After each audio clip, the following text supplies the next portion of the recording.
따라서 부동산 경매를 하시려면 자본금이 얼마다, 소액 투자로 얼마를 벌 수 있다, 이런 말에 현혹되지 마시고 내가 그 물건에 대해서 어느 정도 잘한다, 내가 그 지역에 대해서 어느 정도 꿰뚫고 있다, 여기에 포커스를 잡으셔서 손품 발품 죽어라고 파셔야 됩니다.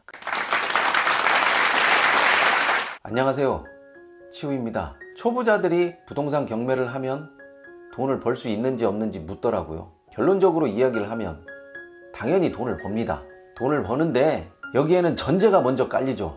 잘해야 돈을 번다, 잘해야 돈을 만진다, 이런 전제가 먼저 깔리기 때문에 기본적으로 부동산 경매를 할 때 내가 얼마를 먹겠다, 얼마를 벌겠다, 여기에 포커스를 맞추시기보다는 얼마나 내가 잘 처리할 것인가, 얼마나 내가 많이 알고 있는가, 여기에 한번 포커스를 맞춰 보시기 바랍니다. 우선 부동산 경매를 하려고 하면 자본금이 얼마가 있어야 된다, 최소한 3천만 원은 있어야 된다, 뭐 이런 생각을 가지고 계시는 분들이 있는데, 금액을 많이 가지면 많이 가질수록 좋죠. 그런데 금액이 능사는 아니거든요. 대부분 부동산 물건을 검색하더라도 물건을 한 30개, 40개, 10개 이렇게 뽑아놔도 현장에 가보질 않죠. 아파트 경매를 하는 사람이 아파트를 보지 않고 경매에 입찰한다는 것도 우스운 일이고요.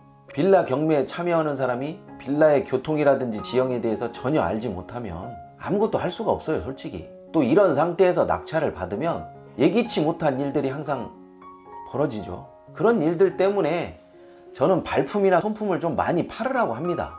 발품이나 손품 많이 팔으라고 하면 이렇게 생각을 해요. 그거 일단 낙찰 받고 나서 생각해도 되지 않을까요? 그럴 수 있죠. 그런데 낙찰이라는 게 어느 날 갑자기 뿅 해가지고 받을 수 있는 것도 있지만 내가 의도하는 경우도 굉장히 많아요. 낙찰을 받고 생각한다라기보다는 낙찰을 받기 전에 생각해야 될 것들이 많음에도 불구하고 대부분 사람들이 낙찰에만 신경을 쓰거든요.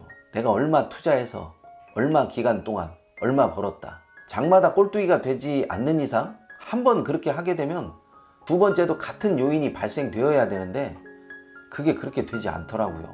일단은 부동산 물건을 많이 추리해 놓으시고, 두 번째는 발품, 손품 많이 파세요. 아파트 현장에도 가보고 구조가 어떻게 됐는지도 직접 보고, 또 어떤 사안이 있고 이 아파트의 장단점은 무엇이고, 뭐 이런 거를 많이 보셔야지 서류 백날 뒤적뒤적 해봤자 별 의미가 없어요. 이거 얼마 투자하면 얼마 먹을 수 있겠다, 물론 이것도 중요하죠. 그러나 내가 그 물건에 대해서 어느 정도 알고 있고 이 물건의 어려운 사항은 어떤 것이 될 것이다 라는 것을 알고 낙찰을 받으면 그거에 대한 해결책이 떠오르는 거니까 적절하게 해결하게 되면 큰 돈을 벌 수 있겠죠. 아니, 큰 돈이라기보다는 만족할 만한 수익이 나올 수 있겠죠. 그래서 저는 기본적으로 모든 부동산 경매는 현장에 답이 있다라고 생각하는 사람 중에 하나예요. 현장에 가보지 않고 서류만 보고 내가 이렇게 될 것이다, 저렇게 될 것이다 이렇게 말하는 것은 기본적으로 점쟁이를 찾아가야지 부동산 경매를 해서는 안 되는 거죠. 현장에 가서 내가 무엇을 느끼고 현장에 가서 내가 무엇을 포커스로 잡아야 되고 이런 부분이 어느 정도 잡혀져야 내가 부동산 경매를 잘할 수 있다, 부동산 경매로 어느 정도의 수익을 얻을 수 있다, 이런 가늠하는 생각이 생기는 거죠. 그냥 이거 하면 좋은 것이다, 이거 하면 안 좋은 것이다, 그런 거 없어요. 딱 아는 만큼만 보이게 되는 것이 부동산 경매더라고요. 제가 부동산 경매를 꽤 오랫동안 해봤는데 소위 잘 찍어준다는 전문가들도요, 매번 수익을 남길 수 있는 부분이 아니기 때문에 넘어지는 경우도 상당히 많아요. 그 사람이 하는 말을 어느 정도 이롭게 들리고 어느 정도 이롭게 듣고 어느 정도 새겨 들어야 되는가는 본인이 어느 정도 판단하고 알아야 되는 그런 부분이지 그냥 무대뽀로 갔다가 할 수 있는 그런 부분이 아니에요. 그래서 어떤 서류에 매달리기보다는 현장으로 가시기 바랍니다.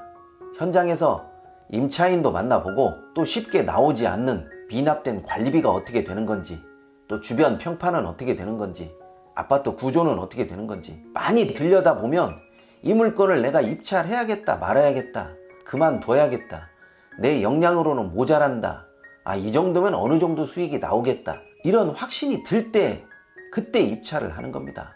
그때는 낙찰을 염두에 둬야 되는 거고요. 그냥 서류만 보고 컴퓨터만 깔짝거리고 그럴 것 같으면 부동산 경매 할 이유가 없어요.